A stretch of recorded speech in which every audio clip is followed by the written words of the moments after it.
Hey everybody, and welcome back. It's been a while since I put out a video. So over the past, I'd say month or so, I've been trying to kind of take over one of the fundamentals courses at our gym. The instructor there now is a purple belt, almost a brown, I think. I think he's like a 3 or 4 stripe purple belt. I don't know. He's really good, but he's going back to school for cybersecurity, and I had been doing I'd asked about coaching sometime last year, and I finally got started doing orientations in November, right, of 2021.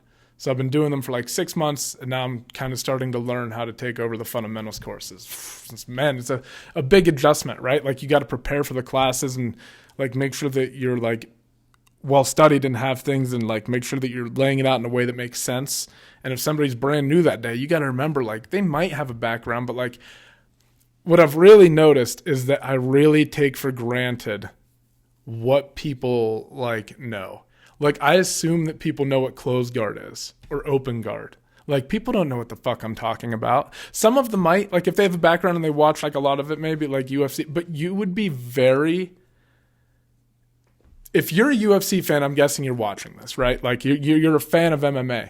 You would be surprised at how many people participate in MMA and come in and do the fundamentals program that are not interested in mixed martial arts. Or they have a very they know that it's there, but they don't understand the concepts, right? They don't really understand them in depth, right? They're talking about they just know that it's fighting. And they're not really I always just when I got into Jiu-Jitsu, I got into it because of the UFC, right? I got into it because I was watching it and I was like, this is fucking crazy. And then you find Jiu-Jitsu and it's kind of this way to grapple and learn something that's actually incredibly challenging, right? And physically intensive. It's competitive, but you don't have to get hit in the fucking face. You know what I mean? I love watching it, but for me, it's just not for me.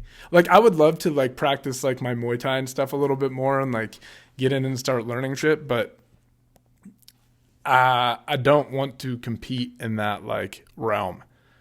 And I know jiu-jitsu can be dangerous as well and shit, but damn.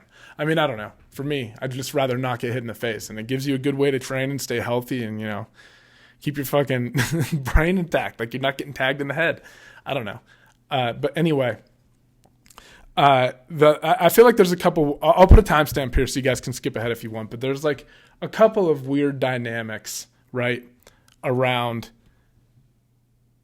learning how to teach and stuff, right? First off, I'm a 3-stripe blue belt, so I think that some of the kids in there, I keep calling them kids. They're not kids. They're grown adults, right? They look at you as especially if they're between 2 and 4 stripes, they look at themselves as kind of close to you in rank, I think. I know that I'm 3 stripes, but I think when you're a purple belt, that's kind of where the standard is, right? But I've been training for about 6 years. I got started back in actually March of 2016. So yeah, just over 6 years now. And granted, inconsistently, right? Showing up sometimes, not all the time, but you know what I mean? I was first off, I trained for 2 or 3 months at Clarion MMA, which is where I went to college, Clarion University, right? I trained there for a little bit. And then I went to San Francisco for a summer internship. So I spent 3 months at Half Gracie. But I'm talking about I'm going to jiu-jitsu maybe twice a week, 3 times a week, might be a good week. And I'm probably missing total weeks. You know what I mean? Consistently inconsistent, right? In San Francisco, that picked up a little bit more. I started going because I was paying so much for the membership that I wanted to get out the most out of it. I mean, I went from paying $50 a month in Clarion to paying $180 in San Francisco, and it was outrageous to me. But I was making sure that I showed up 3 days a week, and the warm up there was fucking hell. I know I'm going on a tangent, guys, but they would put you through the fucking paces, man. You would go through a literal. They called it a warm up, but you would be doing fireman carries and shit like that, and all these push-ups and stuff, and people just be hammering them out these fucking animals, and I'm this I'm not in shape like this. I'm doing 3 push-ups and everybody around me already hammered out 10 and they're up and running around the circle again. And I'm like, what the fuck is going on here? And then, so it's like a 30 to 45 minute warm-up.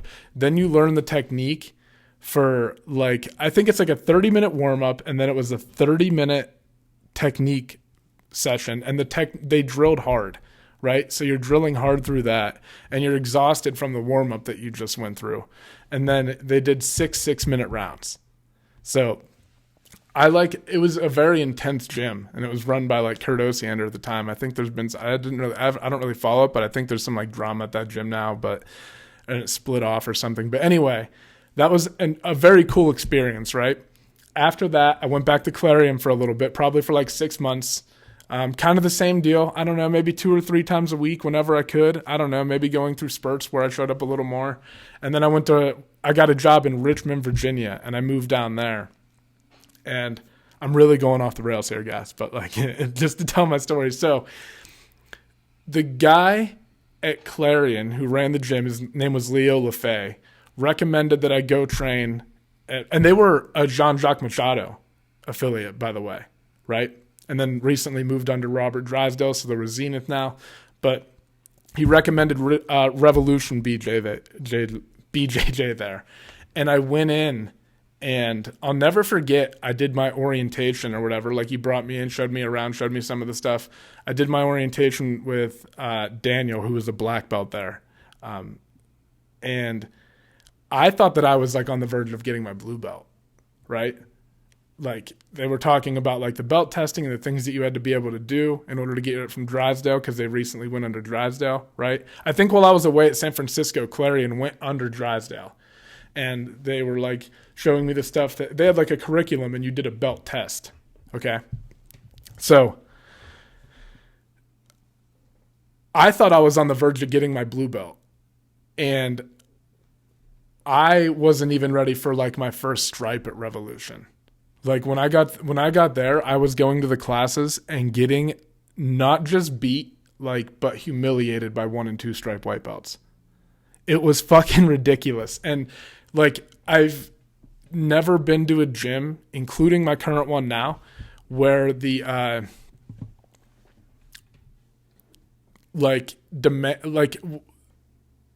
they had one of the strictest belt promotions. Like I said, I'd been to San Francisco, trained at Clarion, now this place, and now out here at Easton.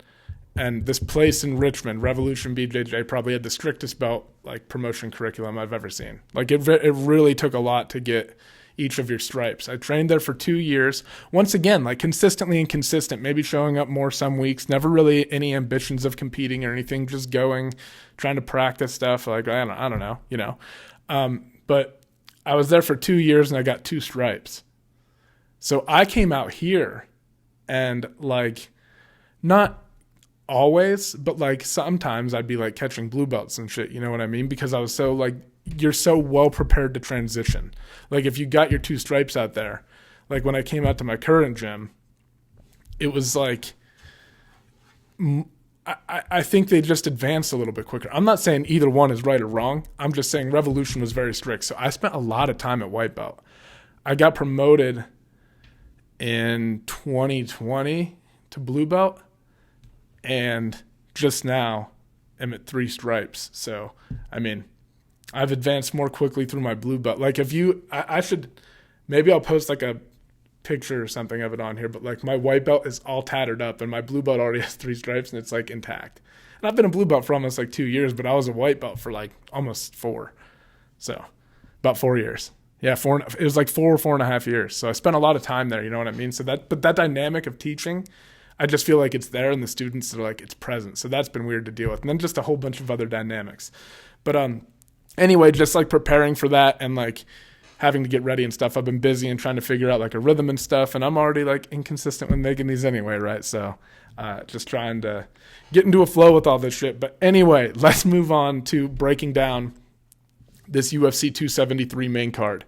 And there are a bunch of like huge favorites on this card and huge underdogs, and they're mainly in the top 3 fights, right? Like, Gilbert Burns is a massive underdog. Aljamain Sterling is a massive underdog. and the Korean Zombie is a massive underdog. I think I might be getting it mixed up, but like either way, it's like Burns is like either plus 360 or plus 350, and then the Zombie's like plus 500, and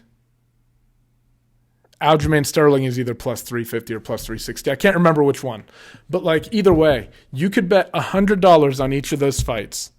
And if just one of them wins, one of those underdogs win, you're going to profit $50 at the least, right? Yeah.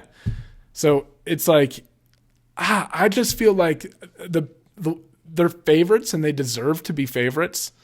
But I think the odds that one of those underdogs wins is actually pretty good. I don't know. Maybe not, but like there's some dynamics in each of those fights that make me think like, I could see it happening, even if I don't think it's likely. Like I said, I think they're favorites for a reason. And we'll talk about like which one I think is the most egregious when we get into the breakdown. But man, I just think some of them are overpriced. But anyway, we're going to start off talking about Mark. And also, speaking of odds, this is one that like personally, please don't start taking my betting advice, guys. I lose money all the fucking time. But like this is one of those lines that when I look at the fight between Vinc Pichel and Mark Madsen, and I see that Mark Madsen is a plus 105 underdog, I'm hopping all over that, man. The guy won a silver in the 2016 Olympic Games in Greco-Roman wrestling, and they also have a common opponent in Austin Hubbard that you can look at, right? And here's my problem with Vinc Pichel. And I know that he's tough as fuck, and I know that he's strong, and I know that he's going to be difficult for anyone, including Mark Madsen, to deal with. He's going to give him problems, I think. He's going to introduce things to him. But guys, Vinc Pichel has been taken down by Austin Hubbard, by Roosevelt Roberts, by Gregor Gillespie. Granted, Gregor Gillespie mauls a lot of people if he gets a hold of you. His wrestling's next level. But he was also taken down by Jim Miller. Granted, he's good at he'll reverse positions and stuff. He reversed positions against Hubbard, right? After Hubbard got the takedown, and he was able to do it against Miller and get on top. I don't think he's going to be able to do that against Madsen. And I think that this is actually one where the odds should be swung way in favor of Mark Madsen.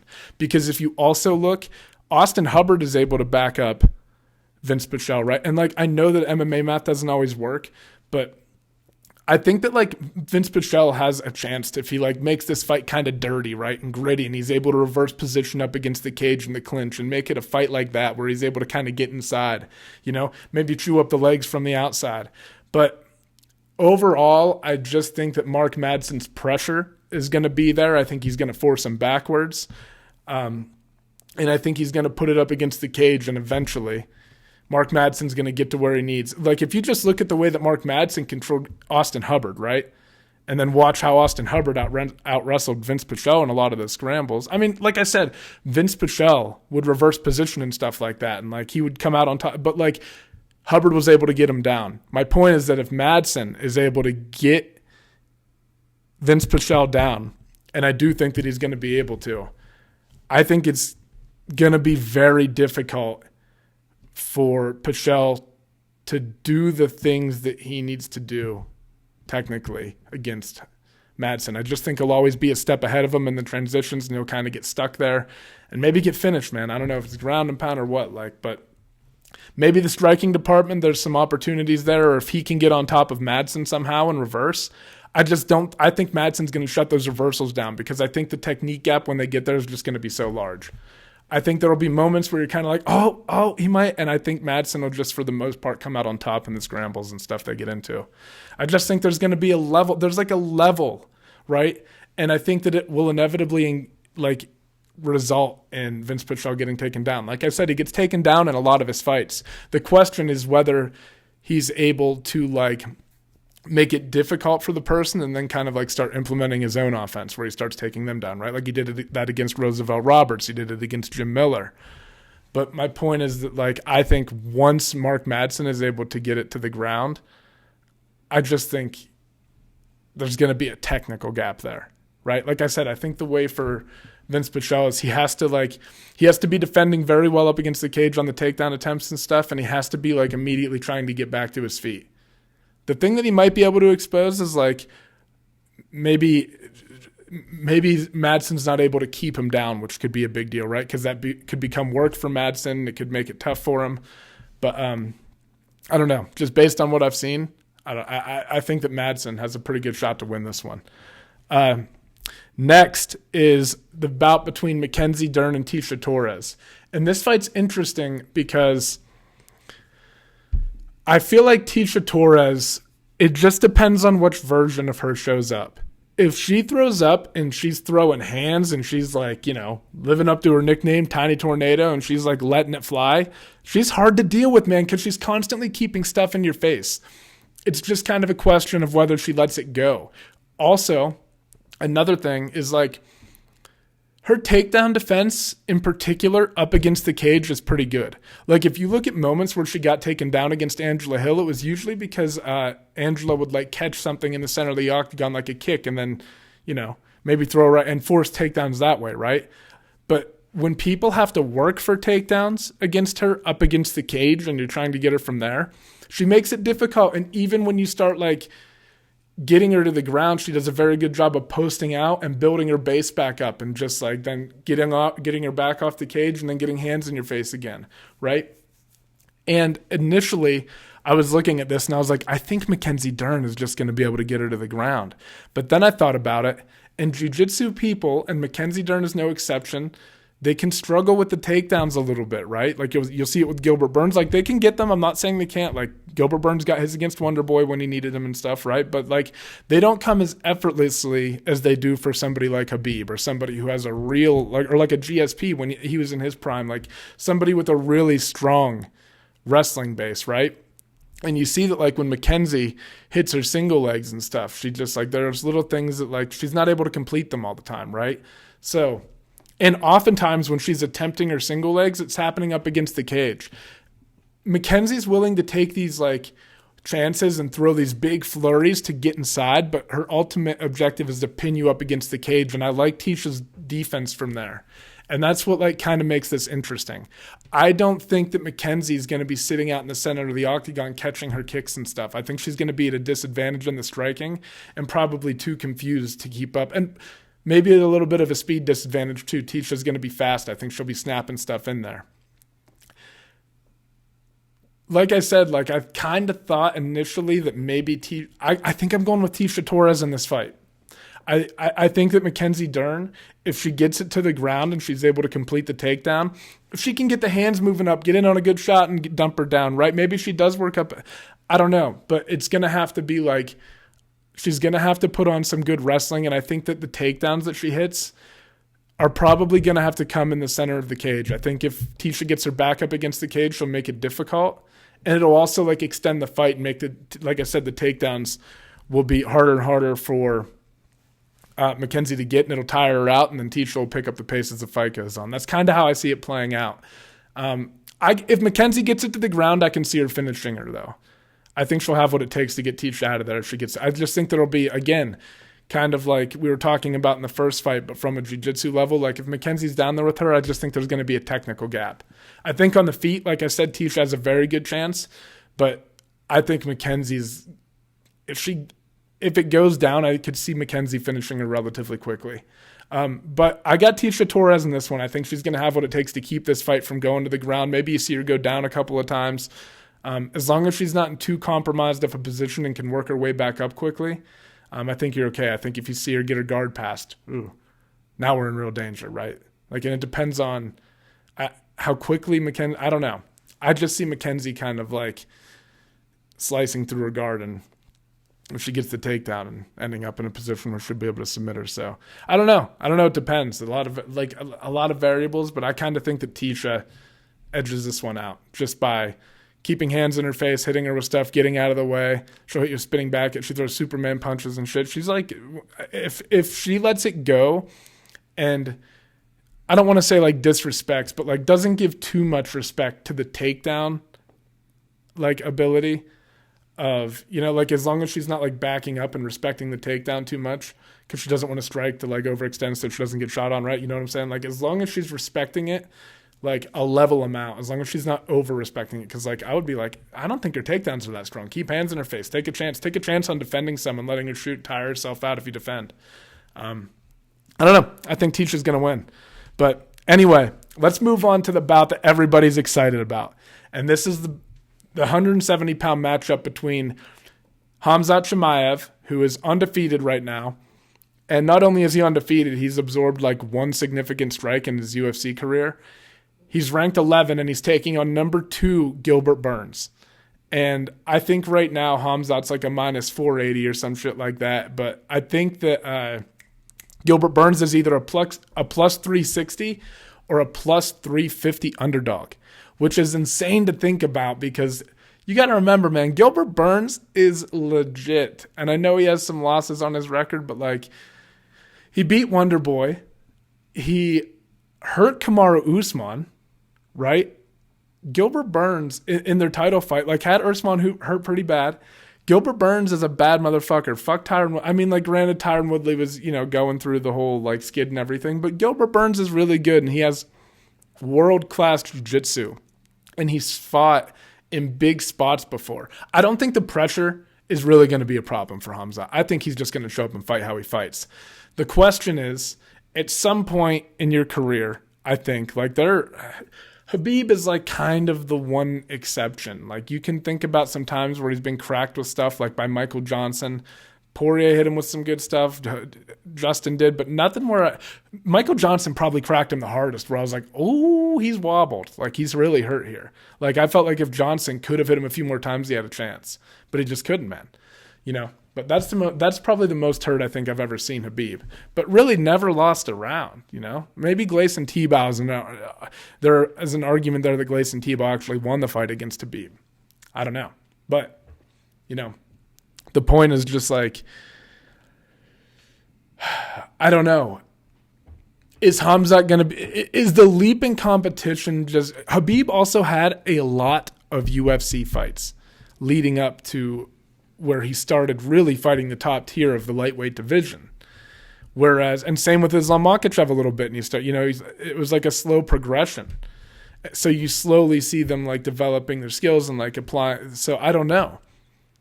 If Khabib had ascended up to fight the number 2 guy in his division at the time, would he have won? I don't know. But there's all this hype around Khamzat Chimaev because of what he's been doing.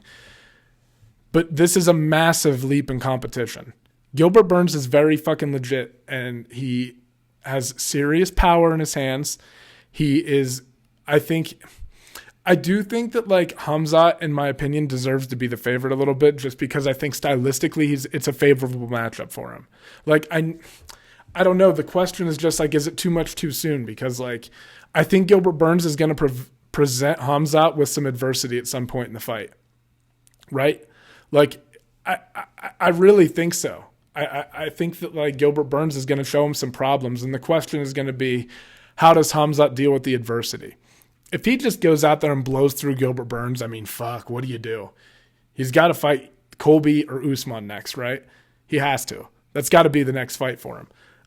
But I think that Burns will give him a little bit of trouble, but I do think that he'll edge out a decision. Like he'll just edge out a dominant decision. I don't think he'll be able to submit Gilbert Burns. I think Gilbert Burns, the trouble might come for him in the ground and pound department when he gets taken down, right? And having to repeatedly defend the takedowns. The question is going to be, and I know everybody talks about his gas tank and stuff, but like, let's see it against somebody with like high level technique. He's executing this stuff against guys who he's had massive mismatches against, and Gilbert's going to be good off his back. He's going to have a firm understanding of how to stay out of trouble and stuff. And what happens is the fight starts to extend a little bit, Maybe Gilbert spends a round and a half on his back and then works his way back up because, I don't know. What's it look like when Khamzat is in a position where somebody is really good at defending the stuff and has a firm understanding of what's happening on the ground, and he's not able to zip through the guard the way he did like Li Jingliang and get to his back and tap him out? I don't think he's going to be able to do that to Gilbert Burns when it gets to the ground. And the question is going to be, I think he'll be able to take Gilbert Burns down. I just don't think he'll be able to like slice through him and submit him that way. I think he's going to have to do a lot of ground and pound, and I think it's going to be a lot of work for him. The question is going to be, how does Khamzat start looking in the second and third round when he's doing work against somebody with high-level technique? You know what I'm saying? He's been doing it with people who have good technique but not great technique. Gilbert Burns is going to have great defensive technique. And how does Khamzat look regardless of how great you hear his cardio is, blah, blah, blah. How's it look if he starts hitting brick walls against somebody who has good defensive strategies from the bottom? Does he tire himself? I don't know. We're going to find out. That technique, and Gilbert Burns is strong too. He ain't no pussy. You know what I mean? It's not, I don't think he's going to toss Burns around like that. Burns is, I don't know. We're going to see. This is a great fucking fight. But if I'm betting money, you got to bet it on Burns just because he's such a big dog and I think he's being disrespected. I think that, if I'm being honest, I do think that Khamzat is just going to grind out a decision win. I don't necessarily think, I think he could, I also think that both guys have potential to finish it on the feet. I do in this, I think Khamzat's going to win, guys. But just in terms of looking at the odds, I think that Gilbert Burns has a decent chance to win. I wouldn't be completely shocked if Gilbert Burns won the fight. That's why I think the value in the bet is there, right? And also don't take advice from me. I lose money betting on the fights all the time. But anyway, I just feel like it's overpumped a little bit, and we don't know yet. We've seen it. We've seen him do great stuff. I do think that Khamzat comes down the pipe a little bit straighter with his punches, and Burns comes out wider. But Usman's pretty much Usman will overextend on stuff if he starts missing and shit. But for the most part, Usman's straight down the pipe too. And if Burns finds home, man, he's gonna hurt you. You know what I mean? I don't care who you are. If he starts cracking you with stuff, I think it'll Khamzat will be surprised by his power. So we're going to see. It's a great fucking fight. If I'm betting, I put it on Burns. I think Khamzat grinds out a decision win, but I'm not going to be surprised if Burns wins. I don't know how. I don't know how it could happen. I could see both of them hurting each other on the feet. Like I said, I could see both of them finishing it from there. But shit, I don't know. Going to be crazy. I'm excited. Going with Khamzat, putting money on Burns just because I think there's a little value there. Anyway, moving on. Let's talk about the fight between Aljamain Sterling and Petr Yan. So, I think this is one of those fights that, yes, Petr Yan was beating Aljamain Sterling up. I think he was on his way to winning that fight. I think he really picked stuff up in the 3rd, 4th, and 5th round. And I think that people are forgetting that it was kind of close. Aljamain won the first, arguably the 2nd round. Aljamain was just I just feel he, as the fight progressed, his style wore him out, and he was almost fighting himself when he was throwing at shots, and a lot of the pop was taken off of them, and that's when Yan really started getting the boxing working and started hitting all his trips and stuff and just kind of tossing Aljamain to his back, all that weird shit, right? Aljamain just kept ending up with his back on the mat over and over and then getting outboxed by Petr as the fight progressed. But it's not as if Aljamain wasn't finding any success at all. People are acting like Aljamain isn't really fucking good. And he is, guys. You don't do what he did to Corey Sandhagen without being really fucking good. You don't do what he did to a lot of guys in the division without being really fucking good. Aljamain is legit. And his jiu-jitsu is very good, right? I don't think that Yan will want to engage him on the ground for very long. I think I want to kind of do the same thing, hit his takedowns and get out if he can. But I also just think that Sterling is going to make a lot of adjustments for this fight, right? He's seen him once, and the first fight was competitive. Again, I do think that Yan has the advantage. I just think that he's very patient. He waits, he gets his reads, he kind of takes his time, might sacrifice a round, getting the read or something, like I said, trying to figure out what you're doing. But once he gets going, he just slowly turns it on. And when he feels you fading, he just pours on more and more and more and more and more, right? I mean, I don't know. I personally just feel like he has a really good chance to win this fight. If I had to take all of the, all the 3 fights, right? If I had to look at all of the odds and say, which one of these do you think is the most egregious? I would probably say this one, right? I think this fight is a little bit more competitive than people remember. I want to see what Sterling looks like if he controls his movement a little bit more and he's not so moving around. It was he was moving around too much. I don't know. There was he seemed a little bit I don't know, just off his game a little bit. to me, honestly. Like, if you watch a lot of Aljamain's fights, he always moves around a lot and shit, right? But there was just something in his movement, like a hitch to it or something. And, like, I don't know. And maybe that's because Jan's like, I don't know. But I just feel like Aljamain is going to come a little bit better prepared for this one. And I think it's a closer fight than people think. Once again, I think Petr Yan is going to win. I think as the fight starts to wear on, he'll keep putting the pressure on. He'll find openings. He'll outbox Aljamain. He'll probably hit his takedowns and stuff. He won't engage him on the ground. He'll hit takedowns against, like, in the center of the cage mainly, or out in the open. And Aljamain, maybe we'll see him work a little bit more heavily for takedowns up against the cage. Maybe we'll see him come out and play a little bit more kick heavy. I don't know. I don't know what we're going to... But I just think that it's an interesting matchup, and Aljamain's incredibly, like, disrespected in these odds. It's pretty insane. But anyway, moving on. So again, guys, I'm taking Petr Yan. I think he's going to win by... I could see him finishing Aljamain. Like, it's not... This is what I'm saying. It's not like I think that Petr Yan doesn't deserve to be the favorite. It's just that he's that big of a favorite. Like I said, the fact that you can bet $100 on each of these 3 fights and come out on top 50 if just one of them wins, it's crazy. But anyway, I digress. Moving on. Korean Zombie versus Alexander Volkanovski.